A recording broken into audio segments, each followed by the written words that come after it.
I did kill Kenyatta Barron. It seems smart to me that you would be saving people who weren't the fittest. If evolution believes in survival of the fittest, well, then why are we vaccinating everybody? Shouldn't we just let the weak die off and let the strong survive? And then you take them out like trash. You disgust me.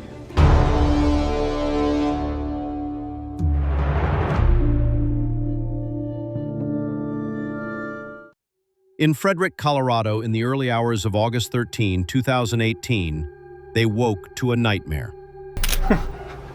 I just want them to come back, and if they're not safe right now, that's what's tearing me apart. 34-year-old Chris Watts had just returned home from dropping off his pregnant wife Shanann at the airport.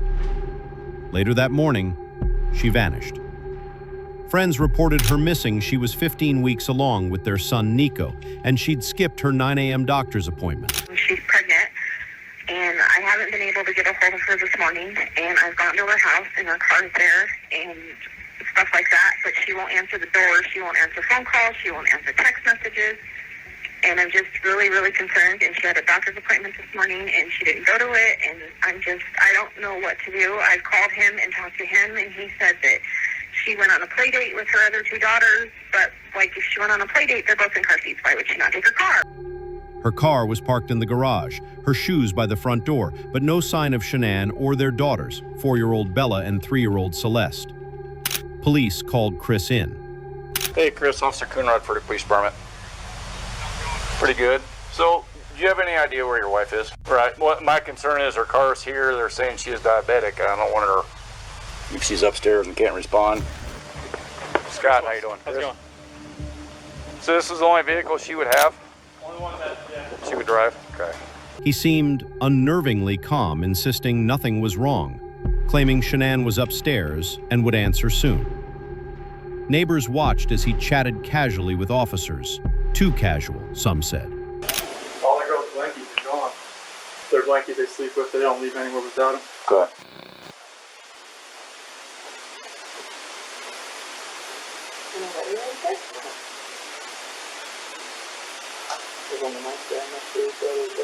What time do you leave the day? What time I leave there? No, here. Usually between 5:30 and 6. Not. Was Shannon here then? Yes. Yeah, she's still in bed. Does she usually watch the kids, or do you have daycare watch them? Or? She usually watches the kids if they're not in school.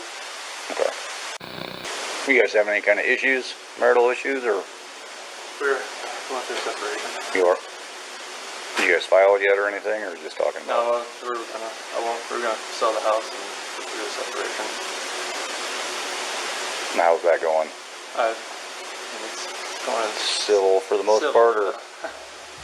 Reports surfaced that he'd been in angry shouting matches with Shanann while she was away. No.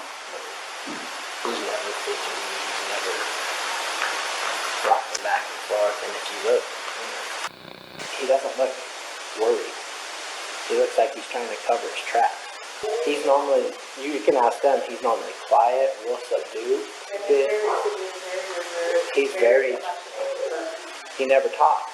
So the fact that he's over here blabbing his mouth makes me kind of suspicious. To be completely honest with you, my wife and I were kind of wondering when she was on vacation if something happened, because I've heard them full out screaming at each other at the top of their lungs, and he gets crazy.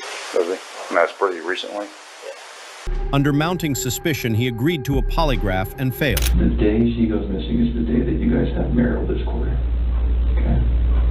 So you can understand what I'm thinking about you. Yeah. What do you think about that? Makes me sick to my stomach, honestly. Like, I know, like, I've talked to a few of my friends, is like, you know, this does not look good on you. I'm like, I know. It's like, if people knew that we were having marital issues, they're gonna look at me, especially with the way everything looks. And it honestly just makes me sick to my stomach, because this is something that I would never do. Ever. Regarding Shanann's disappearance, do you intend to answer all of the questions truthfully? Yes. Is your first name Christopher? Yes. Before 2018, did you ever lose your temper with someone you cared about? No. Did you physically cause Shanann's disappearance? No.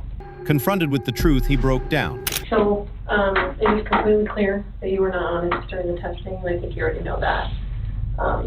You did not pass the polygraph test. Okay. Okay. So now we need to talk about what actually happened. And I feel like you're probably ready to do that. I didn't lie to you on that polygraph, I promise. Chris, I know. stop. It's time. Just stop for a minute. Take a deep breath.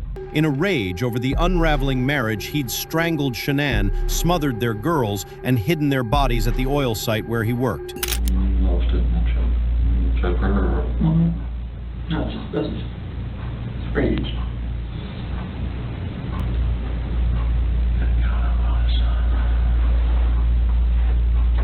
The babies are gone, and I put my hands around my wife's neck and did that same thing. Did Shanann fight back at all when you did that? The rage that I had after seeing that, not much. He pleaded guilty to first-degree murder, unlawful termination of a pregnancy, and tampering with human remains. Shanann's family spared him the death penalty. But God only knows what happened that night. Life will never be the same without Shanann, Bella, and Celeste and Nico. Had all their lives to live. They were taken by a heartless one.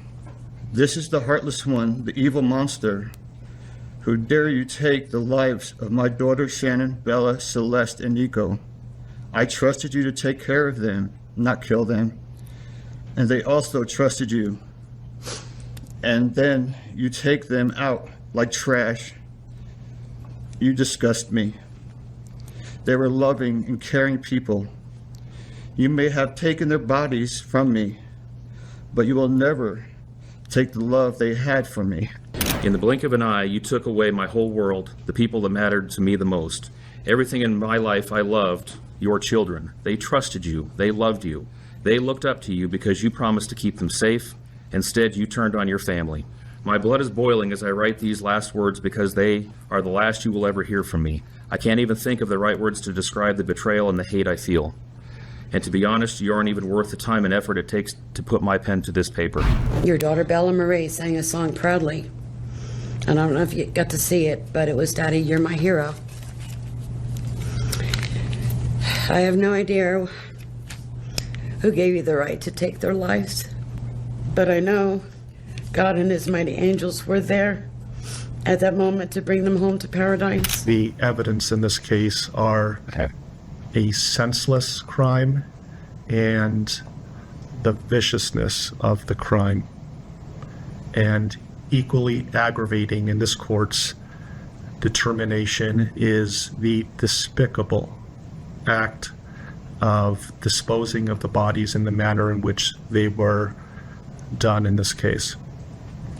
I've been a judicial officer now for starting my 17th year, and I could objectively say that this is perhaps the most inhumane and vicious crime that I have handled out of the thousands of cases that I have seen. But he'll spend the rest of his life behind bars. Colorado's most chilling family annihilator. Now picture a Michigan farmhouse in 2018. 10-month-old Mary Welch lies unresponsive on a urine-soaked, moldy mattress. Her parents, Seth Welch and Tatiana Fusari, call 911, but seem more distraught over inconvenience than loss. She's cold, she's not breathing. I attempted to see her earlier and she was unresponsive. Do you believe she was beyond help already? Oh yeah, she was dead at the door now. Officers trained in child death investigations had never seen such extreme malnutrition.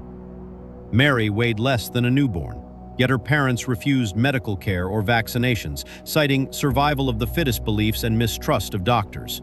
I'm sorry for your loss. I know that obviously the last thing you want to be doing is this. Tatiana, I'm going to be quite honest with you right now, okay? One parent to another, right? And I'm going to try and control my emotions, all right?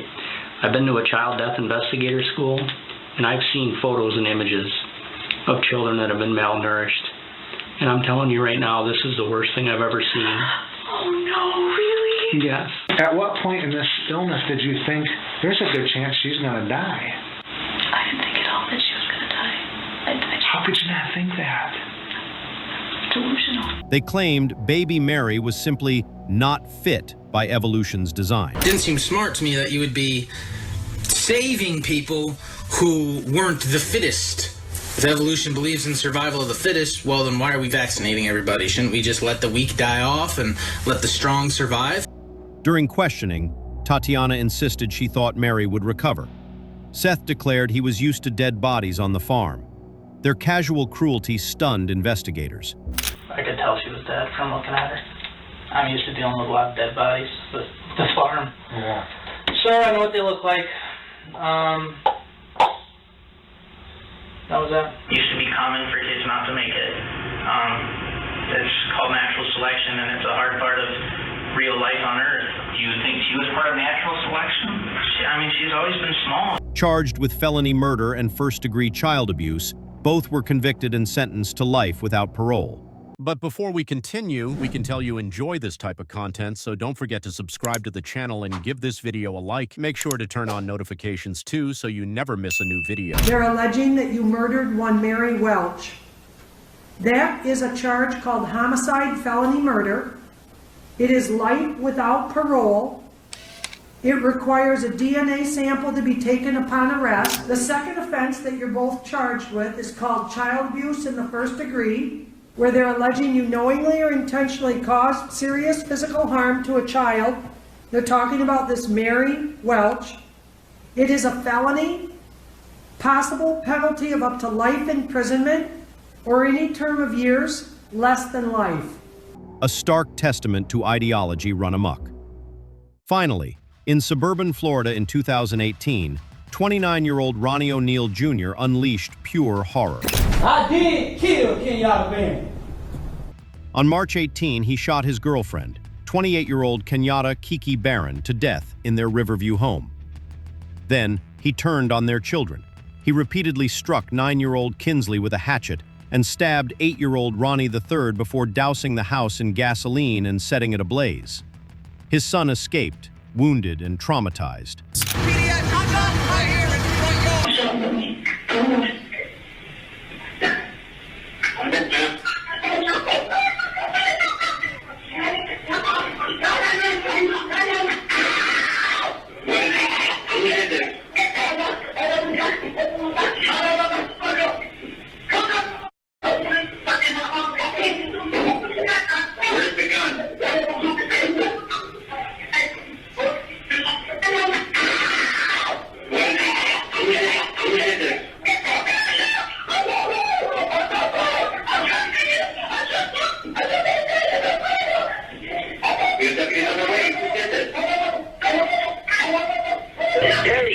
I just been attacked by some white demons inside Kiki.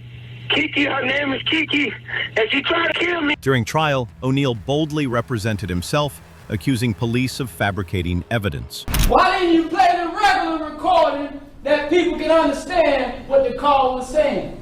He even cross-examined his own young son on the stand. I saw my dad holding a shotgun and my mom screaming at him.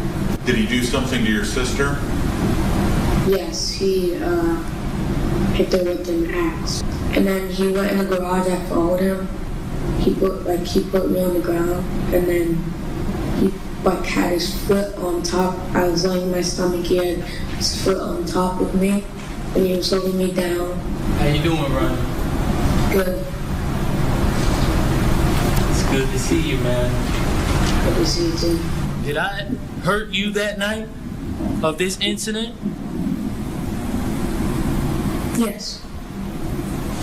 I did. And how did I hurt you? By the time it's all said and done, you will see who is the mass murderers in Tampa Bay, the state of Florida. You will know why what occurred on March 18, 2018 occurred. And the evidence is going to show that law enforcement tampered with evidence to meet there's such high burden of proof that we are under some of the most vicious. But soon he confessed, I did kill Kiki. You have to ask yourself why that is, because I want you to know the actual facts. I did kill Kenyatta Barron. The jury convicted him of premeditated and felony murder. We, the jury, find as follows: as account 2 of the charge, the defendant is guilty of first-degree murder, premeditated murder, and felony murder. In sentencing, Judge Michelle Cisco, a 17-year veteran on the bench, declared it the worst case she'd ever encountered. I am not sorry for something I didn't do, and I am not sorry for the things I did do. 19 years I've been at this job. I've seen human beings killed at the hands of others in every way imaginable. You name it, I've seen it. This is the worst case I've ever seen. I know I will be. For the rest of my life, I'll be haunted by what I saw as far as the evidence. O'Neal received 3 consecutive life terms plus 90 years, guaranteeing he'll never leave prison, and his son was later adopted by the officer who saved him. 3 homes, 3 trusted protectors, 3 unimaginable betrayals. These aren't just crime stories. They're reminders that evil can wear the faces of those we hold dear. Thanks for watching. If this shook you, hit like, subscribe, and ring the bell. In the comments, tell me, which of these horrors chills you to the bone?